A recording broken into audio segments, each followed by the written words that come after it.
को, कर्मचारी को न केवल लूटने का काम किया बल्कि तीनों को बर्बाद करने का काम भी किया। व्यापारी को तो जीएसटी और नोटबंदी की वजह से बहुत बड़ी मार झेलनी पड़ी। उसके बाद जो ये ई टेंडरिंग शुरू करी, इससे भी व्यापारी के सामने बड़ी कठिनाई आई। मैंने पहली दफ़ा अपनी ज़िंदगी में देखा है कि किसान भी, मजदूर भी, व्यापारी तीनों के तीनों एक दरी बिछा करके पूरे प्रदेश में सरकार के खिलाफ धरने पे बैठे, सरकार के खिलाफ नारेबाजी की, नाराजगी जताई और सरकार को इस बात के लिए मजबूर किया कि जो पॉलिसी तुम लेकर के आए वो इसकी वजह से तीनों वर्ग के लोग परेशान हैं, इसलिए तुम अपनी पॉलिसी की वापस लो। और सरकार अगर चुनाव ना होता तो 100% व्यापारी की और ज़्यादा कमर तोड़ने का काम करती, इसलिए मजबूर होकर के चुनाव को ध्यान में रख करके उन्होंने अपना फैसला बदला। आज कर्मचारी जो है वो भी लगातार 4.5 साल से इनके खिलाफ सड़कों पे लड़ाई लड़ रहे हैं। अपनी बात मनवाने के लिए, जो वायदे इन्होंने किए उनको पूरा करवाने के लिए लगातार सड़कों पे रहा। आज व्यापारी भी परेशान, कर्मचारी भी परेशान और किसान भी परेशान है। आज लोगों का विश्वास जहां पहले कांग्रेस से उठा था, वहीं आज बीजेपी से भी लोगों का विश्वास उठ चुका है। अब तो लोगों का विश्वास अगर किसी पे है तो चौधरी देवीलाल की नीतियों पे है, इंडियन नेशनल लोकदल पार्टी पे है। आपके यहाँ पे जब चुनाव होगा, चुनाव के बाद जब नतीजे आएंगे तो 100% इंडियन नेशनल लोकदल पार्टी का उम्मीदवार यहाँ से भारी बहुमत से जीत करके जाएगा। लोगों का बड़ा आशीर्वाद उसको मिलेगा।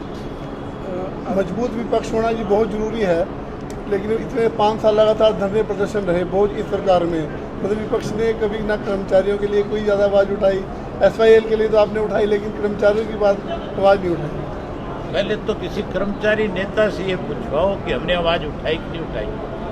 आप कौन होते हो ये बात कहने वाले भी हमने कर्मचारियों के लिए आवाज़ नहीं उठाई? क्या आपको किसी ने सिखा करके भेजा है कि आपने जा करके ये बात भी कहनी? अगर किसी ने कर्मचारी के लिए, व्यापारी के लिए, अगर किसान के लिए किसी ने लड़ाई लड़ी तो वो इंडियन नेशनल लोकदल पार्टी ने लड़ी। आप किसी कर्मचारी नेता से ये बात करवाओ कि हमारी आवाज़ विपक्ष ने कहीं विधानसभा में नहीं उठाई, फिर तो मैं आपकी बात से सहमत हो जाऊँ। जब बीजेपी की सरकार बनी थी हरियाणा में, गाय, गीता और गायत्री लेके चले थे। उसके बाद फिर ये चाय वाले बनते हैं, फिर चौकीदार बनते हैं और अब सेना के नाम पर भी ये वोट मांगना, इसको आप कितना देश के लिए खतरनाक मानते हैं? भारतीय जनता पार्टी ने जो चुनावी वायदे पहले 5 वर्ष के थे वो तो सारे के सारे डस्टबिन में डाल दिए और अब नया नारा लेकर के आए कि देश के राष्ट्र को खतरा है। हमारे देश को आज़ाद हुए 70 वर्ष हो गए। हमारे यहाँ 3 युद्ध हुए और 3 में से 2 ऐसे युद्ध थे जो बिल्कुल हमारे साथ तक की सीमाओं के थे। उन दोनों में हमने दुश्मन के दांत खट्टे किए। 71 की लड़ाई में भारतवर्ष की फौज ने, नौजवानों ने, जहां पाकिस्तान के 1 के 2 पाकिस्तान बना दिए, बांग्लादेश और पाकिस्तान कर दिया, वहीं कारगिल की लड़ाई में भी ये साबित कर दिया था कि अगर हिंदुस्तान की तरफ कोई नज़र भी उठा करके देखेगा तो न केवल हम उसको सबक सिखाएंगे बल्कि उसको इस बात पे मजबूर कर लेंगे कि उसको हमारे सामने घुटने टेकने और घुटने टिकवाएंगे। अब भी जो पिछले दिनों में छोटी मोटी शरारत पाकिस्तान की तरफ से की गई, उसका जवाब भी हमारे सैनिकों ने बहुत मजबूती के साथ दिया। बीजेपी अगर इस बात को लेकर के लोगों के बीच में जाती है कि आज राष्ट्र को खतरा है और मोदी जी ने कोई एयर स्ट्राइक करके पाकिस्तान को जो है सबक सिखा दिया, तो क्या उस हवाई जहाज के अंदर आरएसएस के पायलट थे?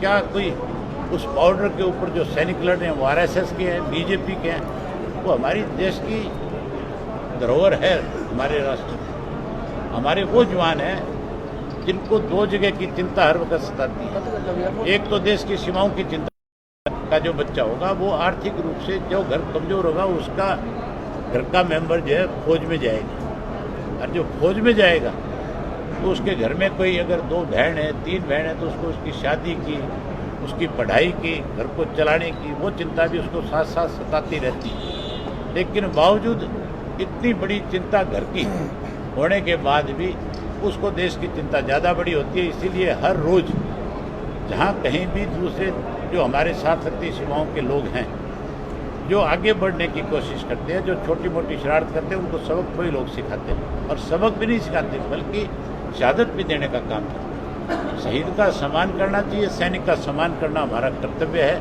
हमारी जिम्मेवारी है। सर, ना कि सैनिक के नाम पे हमें राजनीति करनी चाहिए। अभय जी, मुख्यमंत्री ने एक बयान दिया है कि जींद में हुड्डा ने सुरजेवाला का कांटा निकाल दिया और अब सुरजेवाला ने कांटा निकाल। जनता कांटा काटेगी इन दोनों का भी।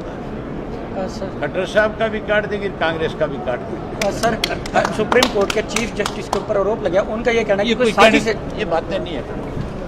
Thank you.